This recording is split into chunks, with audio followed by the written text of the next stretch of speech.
দেখুন, আজ বিধানসভার অধিবেশনে আমার বিরুদ্ধে একটি প্রিভিলেজ মোশন আনলেন মাননীয় পরিষদীয় মন্ত্রী শঙ্কর ঘোষ এবং মাননীয় অধ্যক্ষ এ বিষয়ে এই প্রসিডিংসটা এগোতে দিলেন। আমি এটুকু বুঝতে পারছি যে মমতা বন্দ্যোপাধ্যায় নেতৃত্বাধীন সর্বভারতীয় তৃণমূল কংগ্রেসের একজন সৈনিক কুণাল ঘোষ কিভাবে ওনাদের মাথা ব্যথার কারণ হয়ে উঠেছে। আমার বলতে না দেয়া, আমার কণ্ঠরোধের চেষ্টা, প্রতিবাদ করলে মার্শাল দিয়ে চ্যাংদোলা করে বার করে দেয়া, কথায় কথায় সমালোচনা, শেষ পর্যন্ত প্রিভিলেজ। মানে ওনারা কি চান? আমার বিধায়ক পদ খারিজ করে দেবেন, নিয়ে নিন। বিধায়ক দাঁড়িয়ে ভোটে জেতা যায়, আমার দেখানো হয়ে গেছে, দেখা হয়ে গেছে। যদি ব্যাকডোর দিয়ে প্রিভিলেজ মোশন দিয়ে আমার কাটতে চান, কেড়ে নিন। কিন্তু আমাকে বলতে দেওয়া হচ্ছে না। এটা আমি বলেছি এবং বলবো। আমি পরিষ্কার বলছি, আমাকে কোনো ডিবেটে বলতে দেওয়া হচ্ছে না। শোভনদেব চট্টোপাধ্যায় আমাদের নেতা, তিনি নাম দিচ্ছেন। সরকারি নিয়ম অনুযায়ী অপোজিশন চিফ হুইপকে বলতে লিস্ট দিতে হবে, মানে বিরোধী চিফ হুইপকে, যিনি সরকারিভাবে আছেন বিরোধী চিফ হুইপ। এখন বিরোধিতা তো হচ্ছে স্পিকার তাদের বসিয়ে দিয়েছেন, স্পিকার তাদেরকে বসিয়ে দিয়েছেন। সরকার পক্ষেও বিজেপি, বিরোধী পক্ষেও বিজেপি। কি করব? সরকার চাইছে বাবুরাম সাপুড়ের মতো দুটো ঢোড়া সাপকে দিয়ে বক্তৃতা করাতে বাজেটগুলোতে, যাতে সরকারের প্রকৃত সমালোচনা হবে না। পয়েন্ট, মানুষের পয়েন্ট, তৃণমূল কর্মীদের পয়েন্ট, বাংলার মানুষের পয়েন্ট উঠবে না। আমি বক্তৃতা করলে ওদের অসুবিধা, আটকে দিচ্ছে। আমি কি করেছি পরশুদিন? বারবার আমার নাম কেটে দিচ্ছে। তাই অপোজিশন চিফ হুইপ আখরুজ্জামান যখন বলছিল, আমি তাকে সামনে বলেছি যে আমার নাম বাদ দিচ্ছেন কেন? এটার জন্য প্রিভিলেজ। 90 সাল থেকে আমি বিধানসভায় রিপোর্টার হিসেবে আমি কভারে, আমাকে লোকে হাসিম আব্দুল হালিম মাননীয় প্রয়াত স্পিকারের পোষ্যপুত্র বলতো। এরা কারা আমায় বলতে দিচ্ছে না? এটা শুধু আখরুজ্জামান নয়, পেছন আখরুত আমায় বলেছে যে আমার সঙ্গে, দাদা আপনার সঙ্গে তো আমার কোনো ঝামেলা নেই, আমার উপর থেকে বলা হচ্ছে। তার মানে ওপরটা কি শুধু ওর বস বালিশ, নাকি সরকার পক্ষ চাইছে? এখন তো দেখা যাচ্ছে সরকার পক্ষ চাইছে যে কোনো মূল্যেও। গলার কাঁটা হয়ে গেছে কুণাল ঘোষ বিধানসভায়, গলার কাঁটা হয়ে গেছে কুণাল ঘোষ। নইলে এই প্রিভিলেজ মোশন আসতে পারে না। আমি স্পিকারের চেয়ারকে কোনো অসম্মান করিনি। স্পিকার, আমি আগের দিন আপনাদের সামনে বলেছি, আপনারা আমায় জিজ্ঞেস করেছিলেন স্পিকারের বিরুদ্ধে কি আপনারা অনাস্থা আনছেন? আমি বলেছি না। স্পিকার ব্যক্তিগতভাবে অত্যন্ত ভদ্রলোক, গুণী লোক, পণ্ডিত মানুষ, কিন্তু ওনাকে একটা রাজনীতিতে চলতে হয়, স্বাভাবিক ব্যাপার।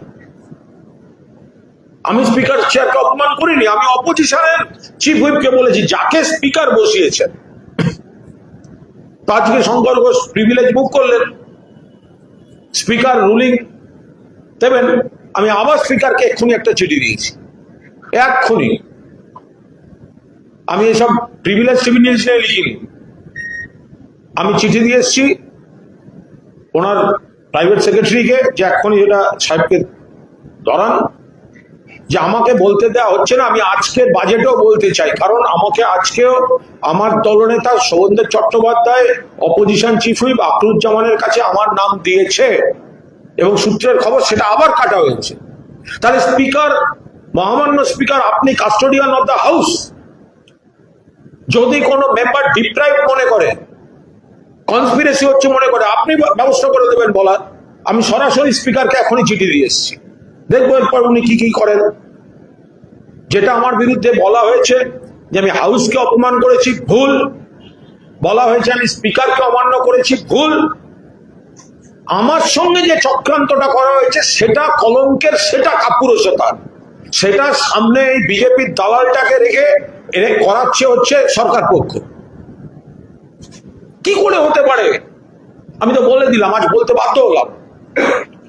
যেহেতু এই ধরনের ঘটনা ঘটেছে, যেহেতু স্পিকার সাহেব বিতর্কিতভাবে বালিশটাকে একটা পদ দিয়ে দিয়েছেন, তাহলে আমরা মাননীয় মুখ্যমন্ত্রীর সঙ্গে দেখা করেছিলাম এবং বলেছি আমাদের একটা বসার ঘর দিন এবং বলার সময় দিন।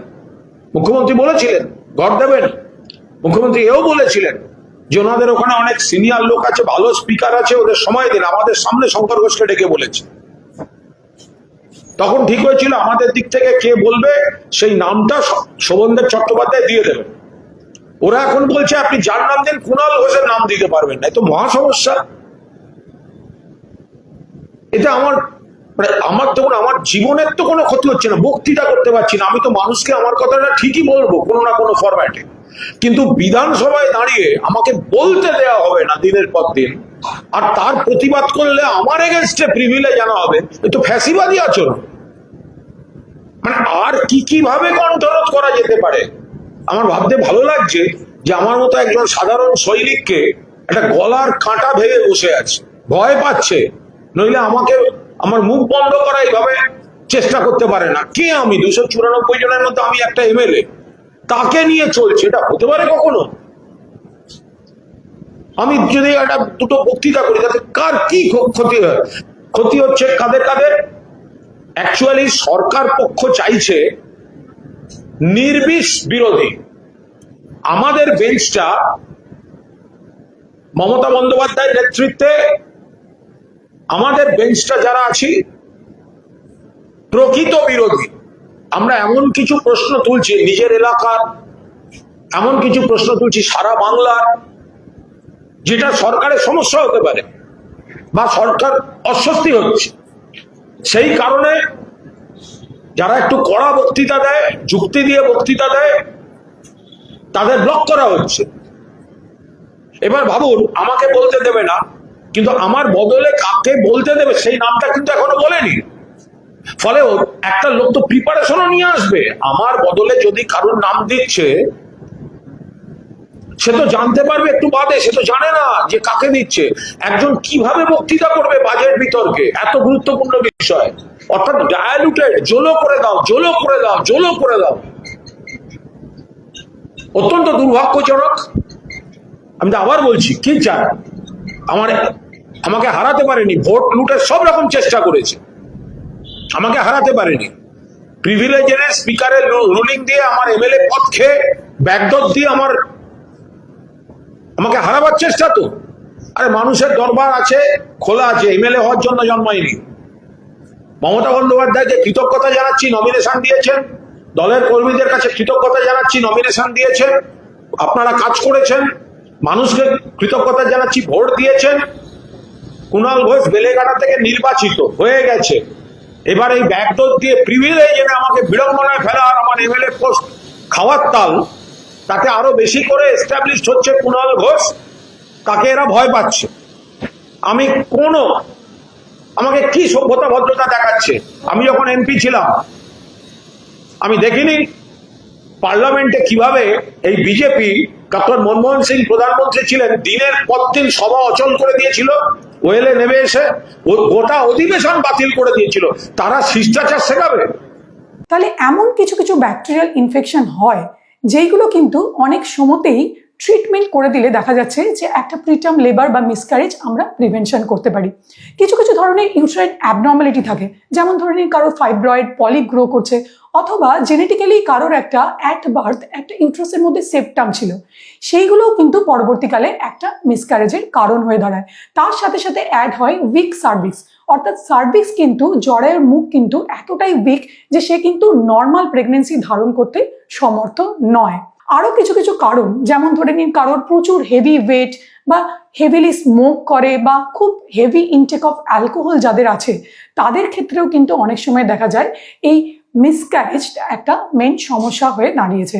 তাহলে এই প্রি কনসেপশনাল কাউন্সিলিং অথবা আর্লি প্রেগনেন্সি যে চেক আপ, সেই চেক আপে কিন্তু আমরা এই রিস্ক স্কোরিং করি এবং এই রিস্ক ফ্যাক্টরগুলো যথাযথভাবে ট্রিটমেন্টের দ্বারা প্রিভেনশন করার কিন্তু একটা চেষ্টা করা হয়। তাছাড়াও অনেক সময় ধরে নিন আপনি অলরেডি কনসেপশন করে ফেলেছেন এবং তার সাথে সাথে কিছু কিছু সিমটমস আপনি দেখতে পারলেন, যেমন ধরে নিন আর্লি প্রেগনেন্সিতে অল্প একটু স্পটিং বা ব্লিডিং হলো, অথবা লোয়ার অ্যাবডোমেনে একটা ডিসকমফোর্ট বা পেইন আপনি ফিল করছেন, তার সাথে সাথে তলপেটে কোমরের দিকে একটু ব্যথা অথবা একটা ওয়াটারি ডিসচার্জ আপনি লক্ষ্য করলেন, তখন কিন্তু আর টাইম নষ্ট না করে, দেরি না করে ইমিডিয়েটলি আপনার গাইনোকোলজিস্টের সাথে পরামর্শ করুন, যাতে এই কন্ডিশনগুলো, যেগুলোকে আমরা থ্রেটেন মিসক্যারেজ বলি, সেইগুলো কিন্তু আমরা অনেক আংশিক প্রিভেন্ট করতে পারি এবং একটা হেলদি প্রেগনেন্সি আপনাকে গিফট দিতে পারি।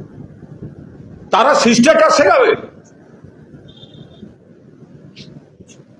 ফলে যদি কেউ ভেবে থাকে যে এই প্রিভিলেজ আসায় আমার উপর নানা চাপ দেওয়া হয়, আমি প্রচন্ড চাপে, আমি প্রচন্ড মানসিকভাবে চিন্তিত, আমি প্রচন্ড ভীত যে আমার এমএলএশিপ পর্যন্ত চলে যেতে পারে,